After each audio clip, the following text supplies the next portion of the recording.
एक और सर बात आती है कि बहुत सारे लोग अब फ्लैट में रहते हैं। हाँ, हाँ। फ्लैट में तोड़-फोड़ का ऑप्शन होता नहीं हाँ, है, हाँ, बिल्कुल स्ट्रक्चर पहले से ही डिफाइंड है। तो हुँ। जहाँ पे ये हम रेनोवेशन नहीं करा सकते, उन केसेस में किस तरह के रेमेडियल ऑप्शंस सर अवेलेबल हैं? हाँ, सर बिल्कुल सटीक बात आपने कही, बड़ी प्यारी बात कही। फेंग शुई ऐसे लोगों के लिए हाइली एप्लीकेबल है। वास्तु तो तोड़-फोड़ की माँग करता है। वास्तु कहता है एनर्जीज़ ऐसे नहीं बैलेंस होंगी अगर आपने ईस्टर्न डायरेक्शन में और नॉर्थ ईस्ट में लैट्रिन बना ली है और सब गंदगी वहीं कर रहे हैं, तो फिर तो बड़ी मुश्किल है। वहाँ उसको किसी तरह से भी साफ नहीं किया जा सकता, आपको तोड़ना ही पड़ेगा। लेकिन फ्लैट में या तो हम उसका यूज़ बंद कर दें, क्योंकि एक ही टॉयलेट नहीं होते, एक से अधिक भी टॉयलेट होते हैं। तो या तो हम उसका यूज़ बंद कर दें, या फिर फेंग शुई की कुछ रेमेडीज़ हैं जिनको हम फॉलो करते हैं। उसमें फेंग शुई की, जैसे आपने क्या किया कि नमक, जो कॉमन साल्ट होता है, जी। इसके अंदर नेगेटिव एनर्जी को एब्ज़ॉर्ब करने की काफ़ी क्षमता होती है। तो आपने क्या किया कि एक तो पहले ही प्रण कर लिया कि हम लैट्रिन तो मजबूरी है कि हमें करना ही पड़ेगा, लेकिन करने के साथ-साथ उसकी सफाई तुरंत होगी। वो तुरंत साफ किया जाएगा। एक मिट्टी का खोरवा लिया, खोरवा यानी कटोरा, उसमें कॉमन साल्ट भर दिया, नमक, और नमक भर के उस टॉयलेट की साउथ वॉल पे रख दिया।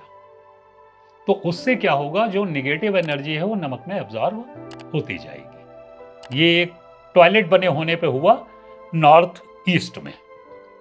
मैं इम्पोर्टेंट पॉइंट को सबसे ज़्यादा एम्फसाइज़ कर रहा हूँ, जी। क्योंकि सबसे ज़्यादा प्रॉब्लम जो क्रिएट होती है भट्ट साहब, वो नॉर्थ ईस्ट और साउथ वेस्ट से ही होती है। ये वो मेजर एरियाज़ हैं कि अगर ये खराब हुए, जैसे हमारे यहाँ बॉडी में 3 ऑर्गन मोस्ट इम्पोर्टेंट है, बाकी सब उसे असिस्ट करते हैं, जैसे ब्रेन, हार्ट और लंग्स। ये मोस्ट इम्पोर्टेंट है। बाकी सब इसके सहयोगी हैं, कोई खाना पचा रहा है, कोई रस डाल रहा है, कोई एनर्जी बना रहा है, कोई फ़िल्टर कर रहा है।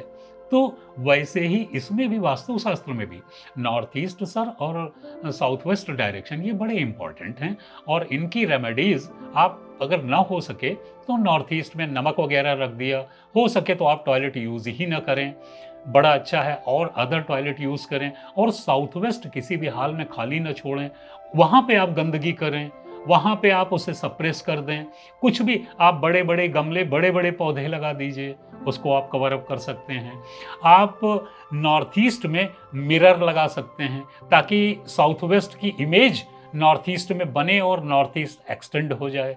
आप कंफर्टेबल हो सकते हैं। तो इस तरह के अनेकों प्रकार की रेमेडीज़ हैं, जहाँ आप अपनी ऊर्जा को यानी हम कहें फेंग शुई की भाषा में यिन और यांग एनर्जी को बैलेंस कर सकते हैं, ची को ज़्यादा फ्लो कर सकते हैं। ची कहते हैं प्राणवायु को।